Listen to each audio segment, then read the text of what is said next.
பாகிஸ்தானுக்கு வந்து ஒரு 10 கிலோமீட்டருக்கு முன்னாடி இருக்குது. நம்ம இங்கேருந்து இந்த வில்லேஜ் அப்படியே கடந்து போனோம் அப்படின்னா பாகிஸ்தான் வந்துடும். இந்த கிராமத்தில் இருக்க வீடுகள்லாம் பாருங்களே, மண்ணை யூஸ் பண்ணி, மண்ணையும் மாட்டு சாணங்களை யூஸ் பண்ணி தான் கட்டியிருக்காங்க. மதராஸ் மதராஸ் மதராஸ் ஆட்டுக்கும் தண்ணி இல்லை, ரொம்ப கஷ்டங்க. ஆனால் எல்லா ஆடுக்கும் பின்னாடி வந்து பார்த்தீங்கன்னா ரெட் கலரில் ஒன்று இருக்குது. போடு போடு. ஃபுல் அண்ட் ஃபுல் இந்த பாலைவனத்தில் வெயில் தான் இருக்கும், வேறு எதுவுமே இருக்காது. ரொம்ப கஷ்டமான வாழ்க்கைங்க. இங்கே பாருங்க, அவர் கயிறு எடுத்துகிட்டு வந்துட்டார். கயிறு எடுத்து அதில் கட்டி அதில் மோப்பாங்க போலங்க. தண்ணி ஜில்லுன்னு இருக்குங்க. தண்ணி ஆடுகளுக்கெல்லாம் இப்படி தான் தண்ணி எடுத்து ஊற்றுறாங்க ராஜஸ்தானில். இவங்களுக்குலாம் சுடாதாடா, எப்படா அந்த வெயிலில் இப்படி இருக்கீங்க? எங்கேயுமே வந்து மரங்களே பார்க்க முடியாது. ஆனால் இந்த இடத்துல வந்து மரம் இருக்குங்க, அதுவும் வேப்ப மரம். கண்ணு கூட முழிக்க முடியலங்க, ஃபுல்லாக மண்ணுங்க. என்னங்கடா தனியாக கூப்பிட்டு வந்து கடைசியில் புயலில் மாட்ட வச்சிட்டிங்களே.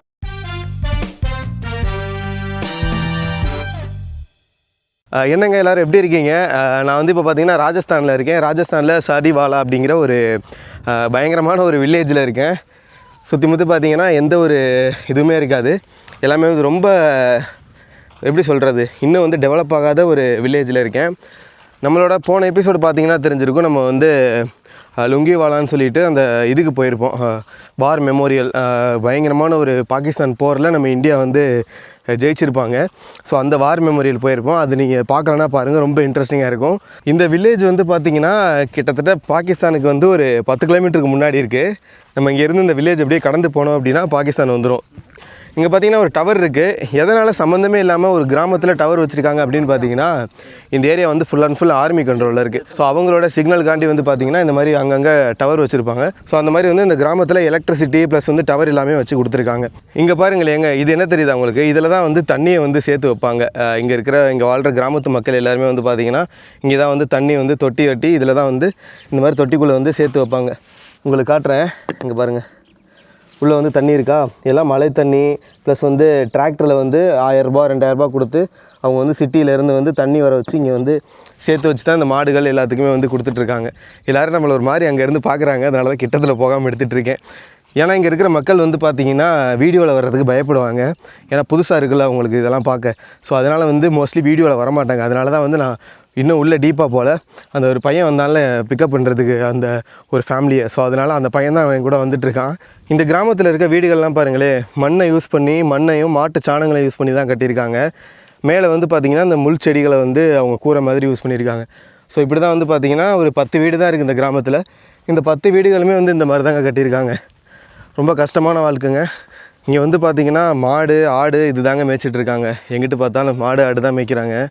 அவங்களோட வீடு தான் எல்லாமே. இங்கே தான் வாழ்ந்துட்டுருக்காங்க. அங்கே ஒரு ஐயா இருக்கார், வேணால் போய் பார்க்கலாம். இந்த பாருங்கள், எந்த சைடும் பார்த்திங்கன்னா குட்டி ஆடு. ஃபுல் அண்ட் ஃபுல் இந்த மாதிரி சாணியை வச்சு தாங்க வீடு கட்டியிருக்காங்க. சாணியில் வந்து இது பண்ணி அது மேலே வந்து இந்த மாதிரி முற்களை போட்டு தான் கட்டியிருக்காங்க. இங்கே பாருங்க, ஒரு ஐயா நிற்கிறாப்புல. ஹாய்.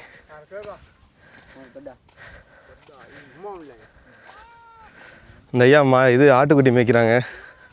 சென்னை, தமிழ்நாடு. மதராஸ் மதராஸ் மதராஸ். இங்கே எல்லாருமே வந்து மாடு ஆடு இது தாங்க மேய்க்கிறாங்க. அன்பாக தான் இருக்காங்க, எதுவுமே சொல்ல மாட்டேன்றாங்க. லேடிஸ் மட்டும் நம்ம வந்து வீடியோ எடுக்கக்கூடாது, அது ஒன்று தான் இங்கே. ஏன்னா அவங்க வந்து அவங்களோட கல்ச்சர் எப்படி, அவங்க வந்து ஆண்கள் யாரும் முகத்தை பார்த்துடக்கூடாது அப்படிங்கிறதுக்காக இந்த மாதிரி ஒரு பர்தா மாதிரி இப்படி போட்டிருப்பாங்க, பர்தா அணிஞ்சிருப்பாங்க. ஸோ அதனால் வந்து அவங்கள காட்டக்கூடாது. இங்கே பாருங்களேன், இந்த ஆட்டுக்கு முடிய பாருங்களேன், அந்த போர்வையெல்லாம் யூஸ் பண்ணுவாங்கள்ல அந்த மாதிரி இருக்குங்க, ஓடுது.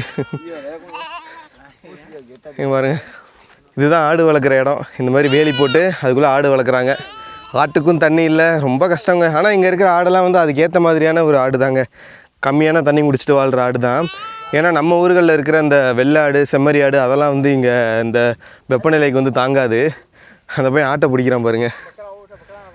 பக்ரா பக்ரி பெட், இது பேர் என்னன்னு தெரிலங்க, பக்ரிங்கிறாங்க. நீங்கள் முடி பாருங்க. பெட்ஷீட், பெட், இதுக்கு யூஸ் பண்ணுவாங்க போல் அந்த பெட்ஷீட். இதுக்கெல்லாம் பொசுன்னு இருக்குங்க, பஞ்சு மாதிரி இந்த ஆட்டுக்குட்டி. ஆட்டுக்குட்டின்னு சொன்னோன்னா அந்த ஐயா சிரிக்கிறாப்புல. ஃபன்னாக இருக்குது. நம்ம ஊரில் ஆடுன்னு தானே சொல்லுவோம், அதனால தான். Your land, your place. அவங்களுக்கு தெரியாதுங்க, நம்ம சொல்கிற அந்த சின்ன சின்ன வார்த்தை கூட அவங்களுக்கு தெரியாது. அதனால தான் அவங்க என்ன சொல்கிறதுன்னு தெரில. அதான் அவங்களோட இடம் தான் இதெல்லாமே. இந்த பாருங்கள், ஆட்டு புழுக்க, இது ஃபுல்லாகவே ஆடு தாங்க. ஆட்டு பண்ணையே வச்சுருக்காப்புல. ஓடுதுங்க, வேணாம் கிட்ட போக வேணாம். அந்த ஐயா பாருங்கள் நம்மளுக்கு உள்ளே போயிட்டு பாருங்கள் அப்படிங்கிறாங்க. ஆடுகளெல்லாம் உள்ளே போயிட்டு பாருங்கள் அப்படின்றாரு. அங்கே பாருங்களே, ரொம்ப வெயிலுங்க. இந்த வெயிலில் எப்படி தாங்குதுன்னு தெரில. ஆனால் எல்லா ஆடுக்கும் பின்னாடி வந்து பார்த்திங்கன்னா ரெட் கலரில் ஒன்று இருக்குது. அது என்னன்னு தெரியல. ஒரு மாதிரி காவி கலரில் வச்சுருக்காங்க. திறந்து விட்றாப்புல ஆட்டை மேய்க்க ஓட்டிகிட்டு போகிறாருங்க. ஓடு ஓடு, அங்கிட்ட ஓடு, ஓடு ஓடு, ஓடு ஓடுன்னு அவர் ஓடு ஓடுங்கிறாரு. எல்லாம் மேய்க்க ஓட்டிகிட்டு போகிறாங்க. அங்கே போயிட்டு மேயும் போல் மாடு ஆடு எல்லாம் வந்து இந்த பாருங்கள், சுற்றி எந்த சைடு பார்த்தாலும் வெயில் தாங்க. ஒன்றுமே இல்லை, ஒரு பச்சை பச்சைன்னு எதுவுமே உங்களால் பார்க்க முடியாது. ஃபுல் அண்ட் ஃபுல் இந்த பாலைவனத்தில் வெயில் தான் இருக்கும், வேறு எதுவுமே இருக்காது. ரொம்ப கஷ்டமான வாழ்க்கைங்க. என் ஃபேஸை பார்த்தீங்கன்னாவே உங்களுக்கு தெரியும், ஃபுல்லாக வேர்த்திருச்சு. என்ன பண்ணுறதுன்னு தெரில, ஓடிடுச்சு. இங்கே பாருங்களேன், நம்ம ஊரில் அந்த வெள்ளாடு இருக்கும்ல, அந்த மாதிரி ராஜஸ்தானில் அந்த மாதிரி குட்டி குட்டி ஆடு வந்து காது பாருங்கள் டிஃப்ரெண்ட்டாக இருக்குது. காது பெருசு பெருசாக இருக்குங்க. நம்ம ஊரில் குட்டி குட்டியாக இருக்குது. எல்லாம் வருது இங்கே, எதுவும் தீனி போடுவாங்கன்ட்டு வருது போல். தண்ணி தாங்க பிரச்சனையாக இருக்குங்க உங்களுக்கு. ஆடுலாம் பாவங்க, செம வெயிலில் ரொம்ப கஷ்டப்படுது. இங்கே பாருங்களேன், இவங்க வந்து ஆடுகளை வந்து இங்கேருந்து இன்னொரு இடத்துக்கு போய் விற்கணும், எடுத்துகிட்டு போகணும் அப்படின்னா வந்து இந்த மாதிரி டிராக்டர் வந்து யூஸ் பண்ணுவாங்களாம். இங்கேருந்து ராம்கர் அப்படிங்கிற ஒரு ஏரியா இருக்குது. அது வந்து ஒரு 50லேருந்து 80 கிலோமீட்டர் வரும். அங்கே வந்து இந்த மாதிரி ஆடுகள் எடுத்துகிட்டு போயிட்டு விற்பாங்களாம். ப்ளஸ் வந்து தண்ணியுமே வந்து அங்கேருந்து தான் வருமாங்க. டிராக்டரில் வந்து தண்ணி எடுத்துகிட்டு வருவாங்களாம். என்னாலே நடக்க முடியலங்க, பயங்கரமாக தண்ணி துவைக்குது. தண்ணி வேறு என்கிட்ட இல்லை பா. ஃபுல் அண்ட் ஃபுல் வெயில் தாங்க, சுற்றி சுற்றி வெயில் தான். வீடு சின்ன சின்ன வீடுகள். ஆனால் இங்கே ஒரு அட்வான்டேஜ் என்னென்னா கரண்ட் இருக்குங்க. இந்த இது வந்து ஆர்மி அந்த ஏரியாங்கிறதுனால, ஸோ அதனால் வந்து அவங்களுக்கு கரண்ட் ஃபெசிலிட்டி பண்ணி கொடுத்துருக்காங்க. இல்லைனா உள்ளெல்லாம் இருக்க முடியாது. ஃபேன்லாம் வச்சுருக்காங்க உள்ளே வீட்டுக்குள்ளே. இருந்தாலும் வந்து ரொம்ப கஷ்டம். ஆனால் தண்ணிக்கு தான் கஷ்டம். அங்கே வந்து பார்த்திங்கன்னா தெரியும், லேடிஸ் எல்லாருமே வந்து பார்த்திங்கன்னா தண்ணி எடுத்துகிட்டு அங்கங்கே தண்ணி எடுக்க தான் போயிட்டுருக்காங்க. இங்கே பாருங்கள், அங்கே இருக்க பெண்கள் எல்லாருமே வந்து பார்த்திங்கன்னா இந்த மாதிரி குடத்தில் வந்து இந்த மாதிரி இதில் தான் தண்ணி எடுத்துகிட்டு போவாங்க. உங்களுக்கு தெரியுதா வீடியோவில்? அங்கே பாருங்கள், இதுதான் குடம். இதுக்குள்ளேருந்து தான் தண்ணியெல்லாம் சேர்த்து வச்சுருக்காங்க. ஃபுல்லாக மழை தண்ணி தாங்க, வேறு ஆப்ஷனே இல்லை இவங்களுக்கு. மழை தண்ணி, அப்புறம் நான் சொன்ன மாதிரி காசு கொடுத்து வாங்குறது, அப்படி இப்படி தான் இவங்களோட வாழ்க்கையை ஓட்டிகிட்ருக்காங்க. இங்கே பாருங்கள், அவர் வந்து தண்ணி எடுக்க போகிறாரு போல். ஓகே, அப்புறம் அங்கே இருக்குது, எப்படி எடுப்பாங்கன்னு தெரியல. கயிறு கட்டி எடுப்பாங்க போல். ரோப் அவர் எடுத்து காட்டுறேங்கிறாரு. அங்கேருந்து எடுத்துகிட்டு வராராம். இப்போ இந்த ரோப்பு இருக்குது, கயிறு வச்சு ஒரு வாளி வச்சுருக்காங்க. அதை எடுத்துகிட்டு வந்து மோந்து காட்டுறேங்கிறாப்புல. இங்கே பாருங்க, அவர் கயிறு எடுத்துகிட்டு வந்துட்டார். கயிறு எடுத்து அதில் கட்டி அதில் மோப்பாங்க போலங்க தண்ணி. அங்கே பாருங்க உள்ள அப்பா பாருங்க, இப்படி தான் வந்து தண்ணி எடுத்து யூஸ் பண்ணுறாங்க. ட்ரிங்கிங் நோ பாவ் ஓ ஃபார் ஆடு இதுக்கு யூஸ் பண்ணுறாங்க போலங்க. அந்த பாருங்க, ஜில்லுன்னு இருக்குங்க தண்ணி. ஆடுகளுக்கெல்லாம் இப்படி தான் தண்ணி எடுத்து ஊற்றுறாங்க ராஜஸ்தானில். வாட்டர் காராப்பானி.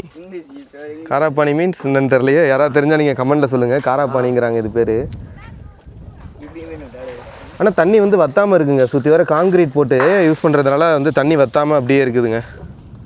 உங்களுக்கு எல்லா ஆடும் குடிச்சிருச்சுங்க. ரொம்ப பாவங்க. ஷீப் வாட்டர் யா. நல்லா ஃபன் பண்ணிகிட்டு இருக்காரு இவர் ஒருத்தர் ஓரளவுக்கு. நான் அந்த இங்கிலீஷ் வேர்ட்ஸ் எல்லாமே ஓரளவுக்கு பேசுகிறாப்புல. அதான் இப்போ வர ஜென்ரேஷன்ஸ் பேசுகிறாங்க. பழைய காலத்து ஆளுங்கெல்லாம் இங்கே வந்து அவங்களுக்கு மார்வாடி அப்படிங்கிற ஒரு லாங்குவேஜ் தான் பேசுகிறாங்க. ஹிந்தி கூட பேச மாட்டாங்க. எல்லாருமே மார்வாடி ஸோ அந்த மாதிரி தான் பேசுகிறாங்க. Oh you speak Marwari? Marwari. English okay. இங்கே பாருங்க, மாடும் இங்கே தாங்க வளர்க்குறாங்க. மாடு ஆடு எல்லாமே வந்து ஒரே அந்த இதுக்குள்ளே தாங்க வளர்க்குறாங்க. கம்பி கட்டி இத்தனோடு வீடுனா அதுக்கு உள்ளே வந்து எந்திரிச்சிச்சுங்க. அதுக்குள்ளே வந்து பார்த்திங்கன்னா இந்த மாதிரி வளர்த்துட்ருக்காங்க. ஆடுக்குள்ளே மாடு எல்லாமே ஒன்றா போட்டு.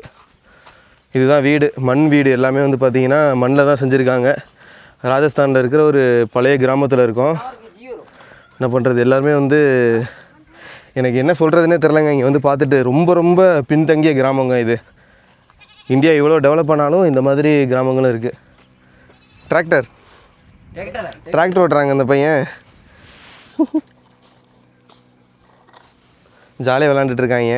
இவங்களுக்கெல்லாம் சுடாதாடா, எப்படா அந்த வெயிலில் எப்படி இருக்கீங்க? அதான் ஒரு மாதிரி அதிசயமாக இருக்குது. இவங்க எல்லாருமே வந்து பார்த்திங்கன்னா வெயிலில் அசால்ட்டாக தெரியுறாங்க. ஆனால் அவங்க ஸ்கின்னு வந்து பார்த்திங்கன்னா அப்படியே பல இருக்குது. ஒரு சில வீடுகள் வந்து பார்த்திங்கன்னா இந்த மாதிரி கட்டடங்களாகவும் கட்ட ஆரம்பிச்சிட்டாங்க. இந்த மாதிரி ஒரு செங்கற்கள் மாதிரி இருக்குது. ஆனால் அது செங்கல் கிடையாது, ஓடு மாதிரி இருக்குது. ஸோ இந்த மாதிரி கற்கள் வச்சும் பார்த்திங்கன்னா இப்போ கொஞ்சம் கொஞ்சமாக டெவலப் பண்ணிட்டு வர்றாங்க. இங்கே வந்து ஒரு 10 வீடு இருக்குது அப்படின்னா 10 வீடுகளில் வந்து பார்த்திங்கன்னா ஒரு 2-3 வீடுகள் தான் இந்த மாதிரி ஓரளவுக்கு அந்த கான்க்ரீட் பேஸில் இந்த மாதிரி வச்சுருக்காங்க. இப்போ தான் இந்த கிராமமே டெவலப் ஆகிட்டுருக்கு. பார்த்திங்கன்னா ஒரு 4-5 வீடு கூட நல்ல வீடு இல்லைங்க, இந்த மாதிரி வீடு தாங்க இருக்குது. அவங்களோட பழைய காலத்து வீடுகள் எல்லாமே. நான் நினச்சேன் ராஜஸ்தானில் வந்து ஓரளவுக்கு எப்படி சொல்கிறது, ஓரளவுக்கு நல்ல நல்ல வீடுகள்லாம் இருக்கும் அப்படின்னு நினச்சேன். ஆனால் இந்த மாதிரி வீடுகள் இருக்கும் அப்படின்ட்டு நான் எக்ஸ்பெக்டே பண்ணலைங்க. ஏன்னா இங்கே இருக்கிற வீடுகள் எல்லாமே வந்து பார்த்திங்கன்னா ரொம்ப பின்தங்கிய கிராமங்க. எந்த அளவுக்குன்னு பார்த்தீங்கன்னா நம்ம தமிழ்நாட்டில் வந்து இந்த மாதிரி வீடுகள் வந்து இருக்குது தான், இல்லைன்னு சொல்லலை. ஆனால் ராஜஸ்தானில் இன்னமும் வந்து இந்த மாதிரி பல கிராமங்கள் இருக்குதுங்க, இந்த ஒரு கிராமம் கிடையாது. இது வந்து பார்டர் ஏரியா அப்படிங்கிறதுனால தான் உங்களால் எலக்ட்ரிசிட்டியே பார்க்க முடியுது. ஸோ அதுவும் இல்லைனா இந்த எலக்ட்ரிசிட்டி எதுவுமே இந்த இடத்துல இருக்காதுங்க. இங்கே பாருங்கள், இந்த ராஜஸ்தானில் ஒரு பழைய கிராமத்தில் நடுவில் வந்து பார்த்திங்கன்னா இப்படி ஒரு வேப்ப மரங்க ஜிலு ஜில்லுன்னு இருக்குது, நல்லா க்ரீனரியாக இருக்குங்க. இங்கே பாருங்களேன் எவ்வளோ கூலிங்காக இருக்குது தெரியுமா. ஃபுல்லாக எந்த ட்ரையான பிளேஸு, எந்த ஒரு மரமே கிடையாது. ஆனால் இங்கே வந்து பார்த்திங்கன்னா அந்த வேப்ப மரம் இருக்குது. இன்ட்ரெஸ்டிங்காக இருக்குங்க, எப்படிங்க அதை வளர்த்துருப்பாங்கன்னு தெரில. ஏன்னா சுற்றிலும் நீங்கள் பாருங்கள், சுற்றிலும் ஃபுல் அண்ட் ஃபுல் அந்த மாதிரி ட்ரையான பிளேஸ் தான், எங்கேயுமே வந்து மரங்களே பார்க்க முடியாது. ஆனால் இந்த இடத்துல வந்து மரம் இருக்குங்க, அதுவும் வேப்ப மரம் க்ரீனரியாக இருக்குது, அதுவும் காஞ்சி போய் கூட இல்லை. எப்படி வச்சு மெயின்டைன் பண்ணுறாங்கன்னு தெரியல. எனக்கு தெரிஞ்சு உள்ளே எதுவும் வாட்டர் டேங்க் எதுவும் இருக்கான்னு தெரில. உங்களுக்கு எதுவும் தெரிஞ்சால் கமெண்ட்டில் சொல்லுங்கள், எப்படி இந்த இடத்துல வந்து இவ்வளோ பச்சை பசேர்னு மரம் இருக்குது அப்படின்ட்டு. ராஜஸ்தானில் அடிக்கிற வெயிலில் வந்து குருவிகளுக்கு வந்து பார்த்திங்கன்னா இந்த மாதிரி தண்ணி வச்சுருக்காங்க. இதை தான் வந்து இந்த மரத்தில் வேப்ப மரத்தில் வர்ற குருவிகள் எல்லாமே வந்து இங்கே வந்து தண்ணி குடிச்சிட்டு இதுக்குள்ளே வந்து அரிசி இது மாதிரி போட்டு வச்சுருக்காங்க. ஸோ அதெல்லாம் வந்து சாப்பிட்டு போகும் போல். இந்த ஐயா இருக்கார்ல, இந்த ஐயாவோட ஹவுஸ் தான் அது. ஆனால் அந்த காலத்து ஆளுங்க வந்து பாருங்களே, வேப்ப மரத்தை வச்சு அதுக்கு இடையில வந்து இந்த மாதிரி கட்டில் வச்சு படுத்துக்கிறாங்க. நம்ம ஊரில் மாதிரி, நம்ம ஊர் கிராமங்கள்லையும் இப்படி தானே, அதே மாதிரி தான் இங்கேயும் வச்சுருக்காங்க. ஓகேங்க, நான் அப்படியே இங்கேருந்து கிளம்புறேன். டாடா பாய். வணக்கம் சொல்லிட்டாப்புல. அவருக்கு ஒரு பாய் சொல்லிவிட்டு அப்படியே கிளம்பலாம். இந்த வீட்டிலேருந்து காற்று அடிக்குதுங்க, மண்ணெல்லாம் கிளப்பிட்டு வருதுங்க காற்று. அங்கே பாருங்கள் புழுதி கிடக்கும், இங்கே பாருங்கள் இந்த புழுதி மணலில். அதனால் வந்து காற்று அப்படியே கிளம்புது புழுதிக்கு. அதுக்கும் பா கண்ணு கூட முழிக்க முடியலங்க, ஃபுல்லாக மண்ணுங்க. பா சரியான காற்று அடிக்குது. நம்மளோட அந்த வீடியோ பார்த்தீங்கன்னா தெரிஞ்சுருக்கோம், நம்ம ஒட்டகத்தில் கூட ஒரு தார் பாலைவனத்தில் தங்கியிருப்போம் ஒரு நைட்டு. அப்போ வந்து பார்த்திங்கன்னா அந்த பாலைவன புயலில் மாட்டிக்கிட்டு இருந்திருப்போம். அது ஒரு பயங்கர எக்ஸ்பீரியன்ஸுங்க. என்னங்கடா தனியாக கூப்பிட்டு வந்து கடைசியில் புயலில் மாட்ட வச்சிட்டிங்களே அப்படிங்கிற மாதிரி ஆயிடுச்சு கடைசியில். இந்த செல்ஃபோன் டவர் இருக்குல்ல, இது வந்து நம்மளோட சிம்மு எதுவுமே ஒர்க் ஆக மாட்டேங்குது. என்கிட்ட ஏர்டெல் இருக்குது, ஜியோ இருக்குது, ஆனால் ரெண்டுமே வந்து பார்த்திங்கன்னா ஒர்க் ஆகலை. எனக்கு தெரிஞ்சு இது வேறு எதுவும் பிஎஸ்என்எல்லா அப்படிங்கிறது எனக்கு தெரியலை. மற்றபடி ஆனால் இங்கே வந்து யாருக்குமே வந்து நெட் ஒர்க் ஆகாது அப்படிங்கிறாங்க நான் கேட்ட வரைக்கும். ஒரு ஃபோன் கால் பண்ணணுன்னா கூட தனவத்துக்கு தான் போகணுமா இவங்க, ஏன்னா இங்கே வந்து டவர் கிடைக்காது. ப்ளஸ் நம்ம வந்து நீங்கள் போன எபிசோடு பார்த்தீங்கன்னா தெரிஞ்சிருக்கும், லோங்கிவாலா அப்படின்னு சொல்லிட்டு ஒரு ஏரியாவுக்கு போயிருப்போம். அங்கேயுமே வந்து பார்த்திங்கன்னா டவர் கொஞ்சம் கிடைக்கும். ஸோ அங்கே போய்ட்டு தான் எதனா எமர்ஜென்சினா ஃபோன் பேசிட்டு வருவாங்களாம். மூச்சு வாங்குதுங்க இந்த பாலைவனத்தில் அப்படியே தனியாக நடந்துகிட்டு இருக்கிறதுனால. இதுதான் வீடு. இவங்களோட ராஜஸ்தான் கிராம மக்களோட வாழ்க்கை இப்படி தான் போயிட்டுருக்கு. பழைய வீடு, மழை பெஞ்சாலும் வெயில் அடித்தாலும் இதுக்குள்ளே தான் இருக்கணும். ஏன்னா மழை பெய்யுமாங்க, அடிக்கடி மழை பெய்யும் அப்படிங்கிறாங்க.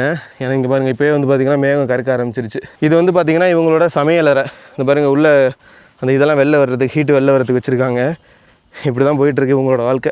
சரி ஓகேங்க, இதோட இந்த வீடியோ எண்ட் பண்ணிக்கலாம்னு நினைக்கிறேன். ஏன்னா வீட்டுக்குள்ளெலாம் வந்து நம்ம எடுக்க முடியாதுங்க, வந்து லேடிஸ் இருப்பாங்க, அவங்க வந்து அலோவ் பண்ண மாட்டாங்க. இங்கேன்னு கிடையாது, ராஜஸ்தானில் நீங்கள் எங்கே போனாலும் அவங்களோட வீட்டுக்குள்ளே வந்து நம்மளால் பார்க்க முடியாது. அது ஒரு பிரச்சனை இருக்குது. ஏன்னா அவங்களோட கல்ச்சர் எப்படி நம்ம வந்து எதுவும் சொல்லக்கூடாதுல்ல. ஸோ அதனால தான் இப்போ வந்து பார்த்திங்கன்னா நான் ரிட்டன் வந்து தரம்சாலா தாங்க போகிறேன். நான் அந்த ரூம் எடுத்திருந்தேன்ல நேற்று, அந்த தனோத் மந்திர் வில்லேஜ் பக்கத்தில் அந்த கோவில் வந்து பார்த்திங்கன்னா full and full border BSF அவங்களால தான் மேனேஜ் பண்ணுறாங்க. ஸோ அங்கே தான் போகிறேன். நான் இதோட இந்த வீடியோ எண்ட் பண்ணிக்கலாம்னு நினைக்கிறேன். ஸோ நாளைக்கு இன்னொரு வீடியோவில் உங்களை சந்திக்கிறேன். இந்த மாதிரி ராஜஸ்தான் சீரிஸ் வந்து அதில் ஃபுல் அண்ட் ஃபுல் இந்த மாதிரி வில்லேஜ் ஏரியாவிலேருந்து நீங்கள் எல்லாமே பார்க்கணும்னு நினச்சிங்கன்னா நம்ம சேனலை சப்ஸ்கிரைப் பண்ணிக்கோங்க. நன்றிங்க.